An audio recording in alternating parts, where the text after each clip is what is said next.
Okay, so I've already cast off, and I'm not talking about my knitting. Let's start this engine, make a move.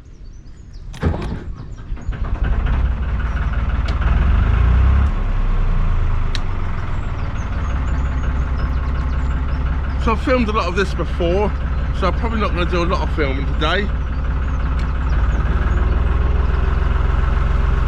I should get the camera out so it's that interesting. Or something I've missed before. I do like this mooring along here, just so I get good internet and good phone signal. The only downside is the train track's not very far away, and it's a bit pongy this morning. The farmer's been putting something on his field that, well, you know, it's all organic fertiliser, shall we say. But yeah, all the asparagus beds are gone. That's where all the polytunnels were before.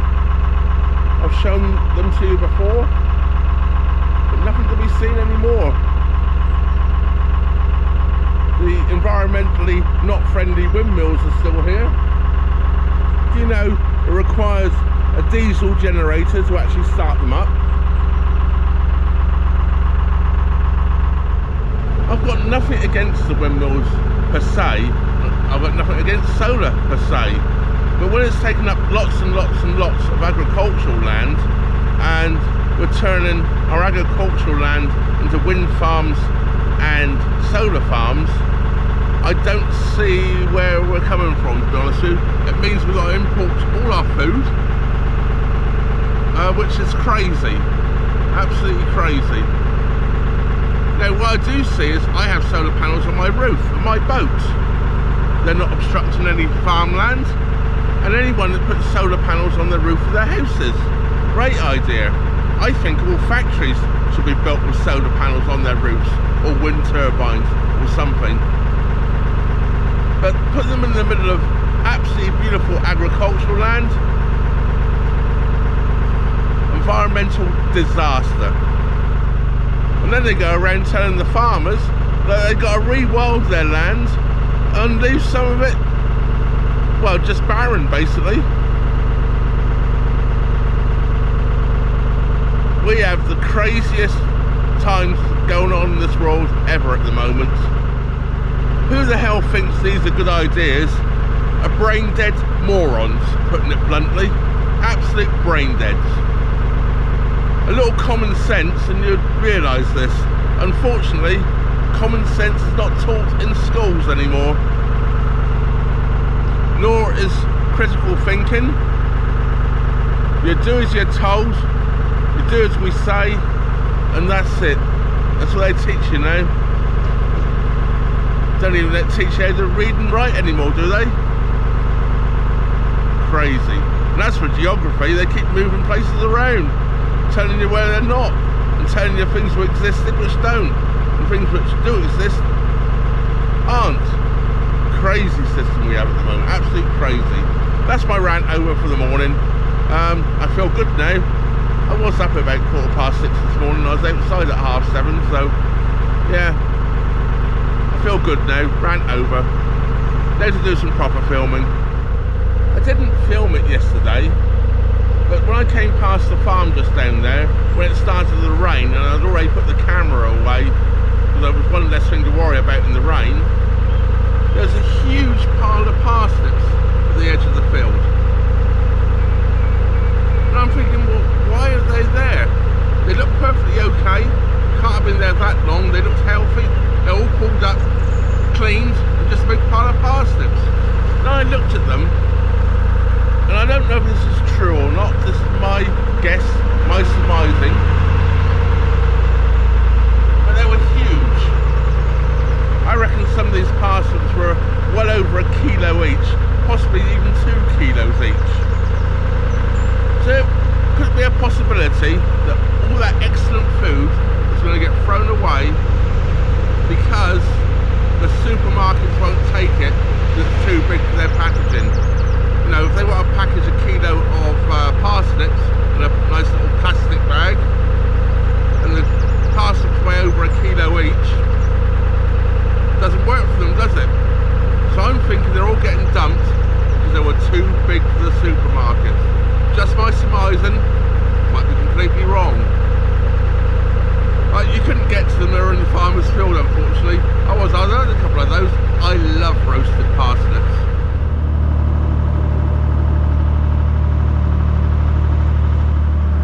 And that combine harvester just went across Haydemore House Bridge, which I'm just going underneath. It's very unusual not to see boats moored along here.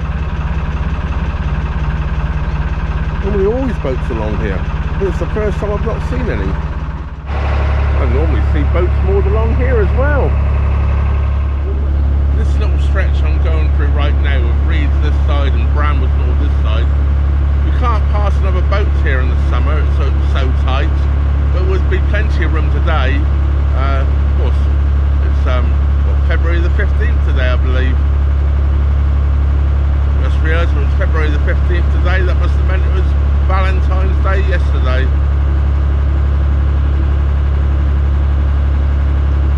Not if I've got any Valentines to send cards to or anything, so I didn't miss out on anything. I mean, until it's got very mild at the moment. I think it's about 15 now at the moment. I'm getting bugged by these little flies everywhere. Going past the farmyards, obviously they're coming off the cattle or something. They see anything that moves, don't they? They attack you. But it's February. You don't normally see them in this time of the year. And don't tell me it's global warming. It's just a weather event. Although I don't believe this would be the original bridge when the canal was built. This is Whittington Bridge, and this is the last bridge with a name on it. That was just up past here is where the Birmingham Fazeley Canal stopped building the Coventry Canal, if you know what I mean. The Coventry Canal built it. There is a mark on the side, and I have shown you it before. It's a job to see from the boat. And here is that marker stone, and the arrow pointing to my left says Coventry Canal, and the arrow pointing to the right says Birmingham Fazeley Canal. Well, it actually says Coventry, and it actually says Bradley Junction is what it actually says. But it is the marking point of where the two canals were joined. Once again, here at Whittington, only one boat moored.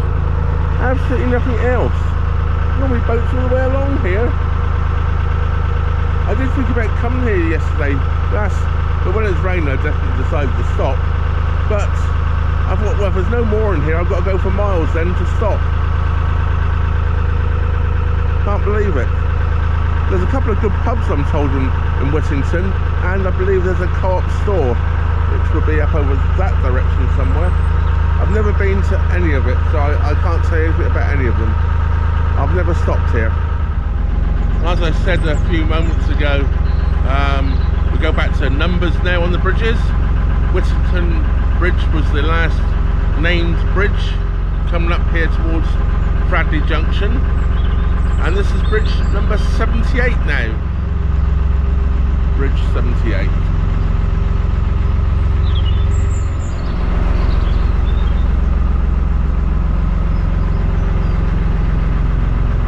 I saw Kevin yesterday, Country House Gents, and he said he was going to come and stop in Whittington. He went past me when it was raining. He said, no, this is not rain. It's wet enough for me. But perhaps he's already moved on this morning as it's dry. Because I haven't seen him coming through Whittington. And we're just going out the other side now.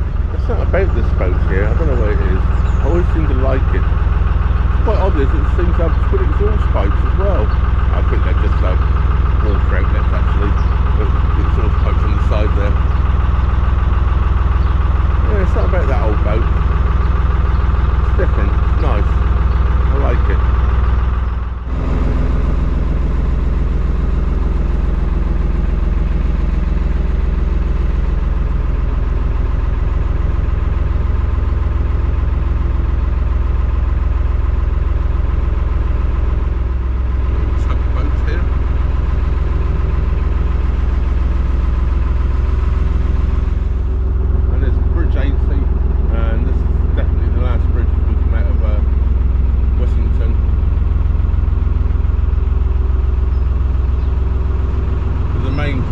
the village was further back where I said we're basically leaving the village now. But if you walk up to that bridge, it's where you'll go up to the shop and the pubs. Well, I think the bridge before actually is one of the pubs, but because I've never been up there, I've only looked at it on the map. The moor end here has been run up the towpath with some straw, to speak, for quite some distance. No idea where it's trying to build a nest. I've just realised actually the moorhen wasn't carrying straw in its mouth, and I'd just come past it. It was a worm. You can see by my flag here, a little bit breezy this morning, but nothing to worry about. Well, the wind doesn't really affect this boat very much anyway, but when you come to moor up it can be difficult sometimes. Yeah, quite a pleasant morning actually.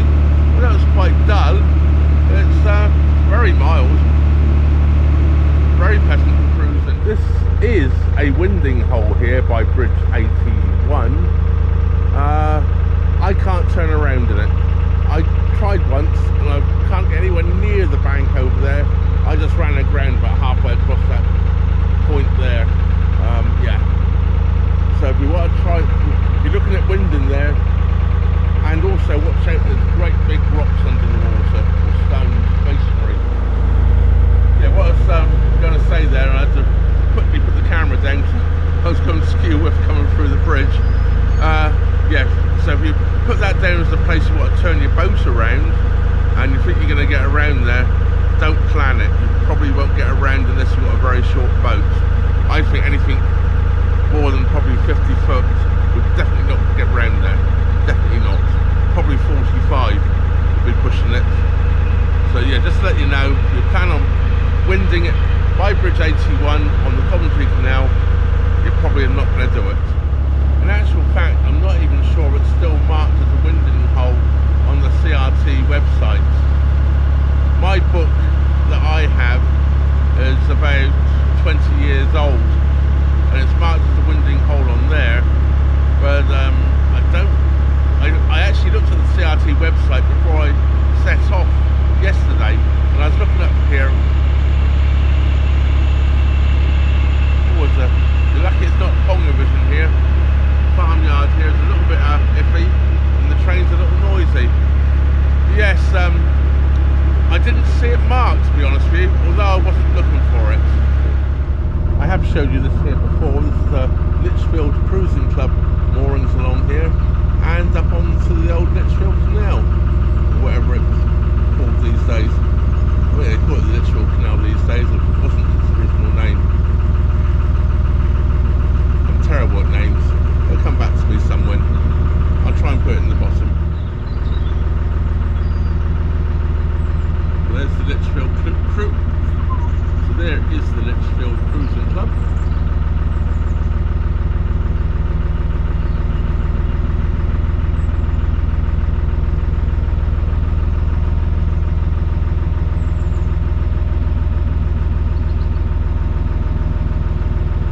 If this canal here ever does reopen in my lifetime, I would like to do it. I've spent so much effort on doing it. It's been over 50 years now they've been restoring it. The Litchfield Canal.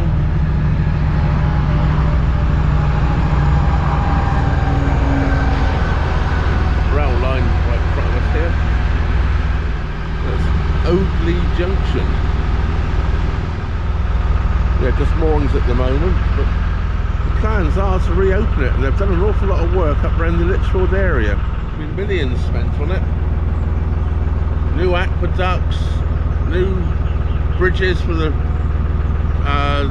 HS2 that go over, and all sorts of things have all been put in. Even new lift bridges, and a lot of the blocks have been restored, and some of it is in water, but none of it's joined up, if you know what I mean. But yeah, hopefully one day it will all get opened, and I would like to do that, just as a shortcut through. just another canal that's easy to get to. You come and stop at the pub here, the Plough. There's actually more underneath the rail lines here, look. There's more rings here. Yeah, I thought it'd be a bit noisy. I guess if you have enough beers, you wouldn't care. There's more rings along here.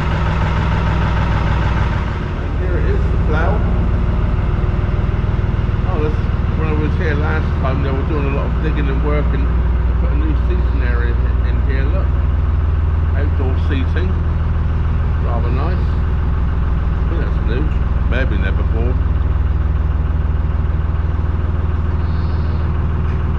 We're not stopping. I want to go and get diesel today. And after I spent money on my diesel, I certainly can't afford to go to the pub. That's a definite. I'm expecting not a lot of change out of 200 quid today when I fill up with diesel. So, yeah. Going to the pub is out of the question for some time.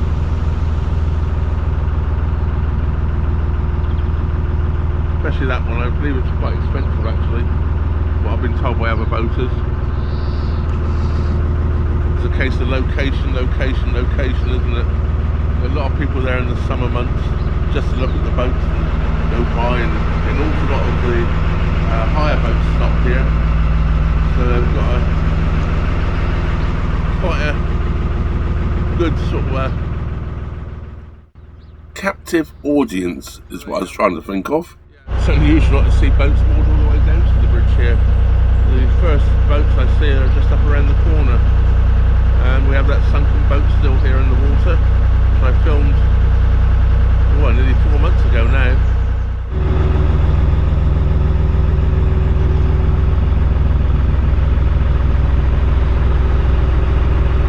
Yes, a very sad sight, isn't it, to really see a boat sitting on the bottom, flooded out.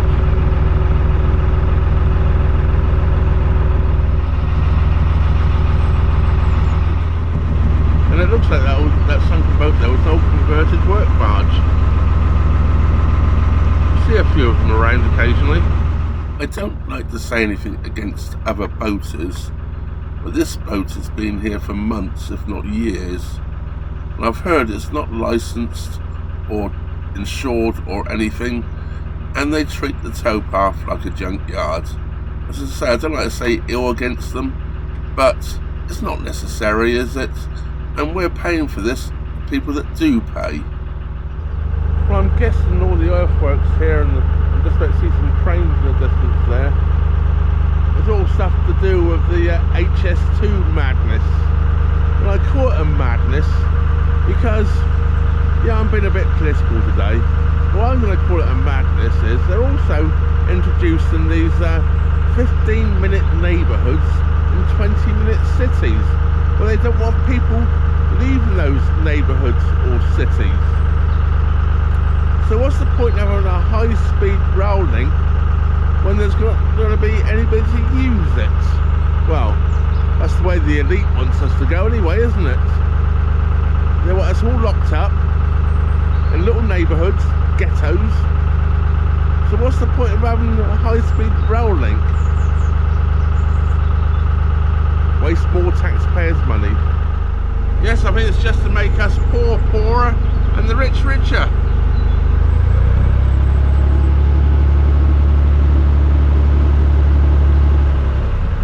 Sorry, I'm being a bit political today, but sometimes you just have to say these things, don't you? You have to get off your chest. Put it out there, let people know what's going on in the world sometimes. Because if you watch mainstream media, you'll never find out what's going on.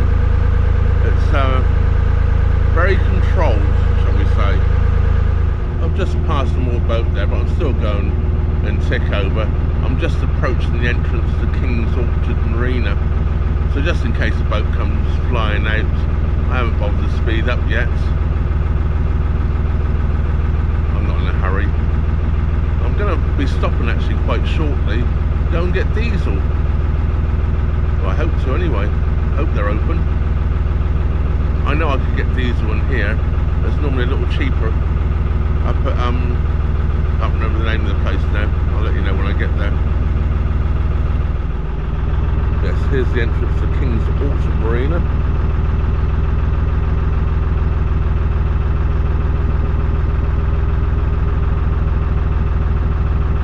David from Cruise from the Cup's done a few videos from there. Oh, they've got a price of their diesel up here, have they? It's $1.19 here. This is what really annoys me, actually. is 164 a litre for diesel for propulsion. I haven't seen the price for a few days, or probably a couple of weeks actually, but when I was in Atherstone the other day, it was 144 for white diesel. How can it be 20p a litre dearer for red diesel when there's still supposed to be a little bit of discount on that? A little bit less tax or a little bit less duty on it, even the propulsion. They're just ripping us off, aren't they? Absolutely ripping us off. I have moored along here and just past this bridge before now. It used to be quite a nice outlook across the fields, but now all you get is that blooming great pile of earth, the HS2 project.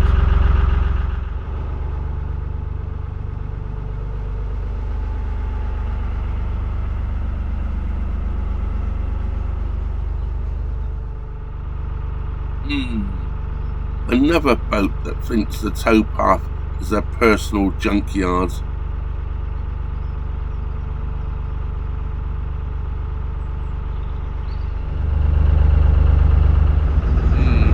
It looks like there's a boat on the mooring for the wharf for the diesel points.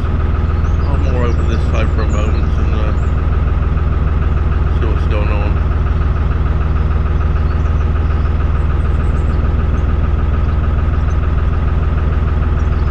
I'm not that desperate for diesel, it's always wait. So I can catch the fuel boat. That's my better option.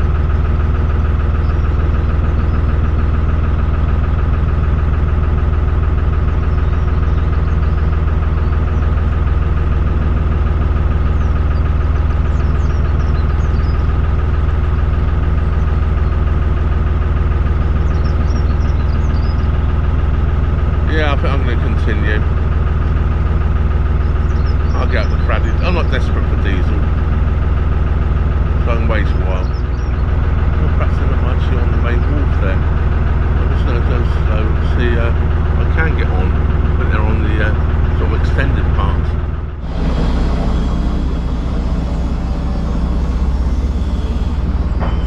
So I filled up with diesel, well not quite, I put in 90 litres. 107 here. Was 119 then at King's Orchard. So if you're passing this way, remember to stop here, save yourself 12p a litre.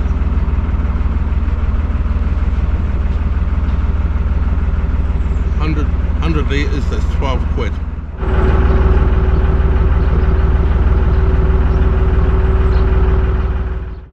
Well, this is where we're going to start the next video. I decided this video was going to be too long if I took you all the way to Fradley Junction. Thank you all for watching. Thank you to all my subscribers. Actually, my subscriber count has been going up quite nicely recently. Thank you very much indeed. And of course, a big thank you goes out to my Patreon, PayPal, Super Thanks, and channel members. And my coffee support. Thank you very much. First time I've had a coffee support. I think it's been up there for about 3 years. So thank you very much indeed. Don't forget, if you're not already subscribed, please do subscribe and hit the old bell notification button and all options. That way, YouTube should inform you every time I upload a new video. Well, that just leaves me to say, thank you very much for watching. Trevor out.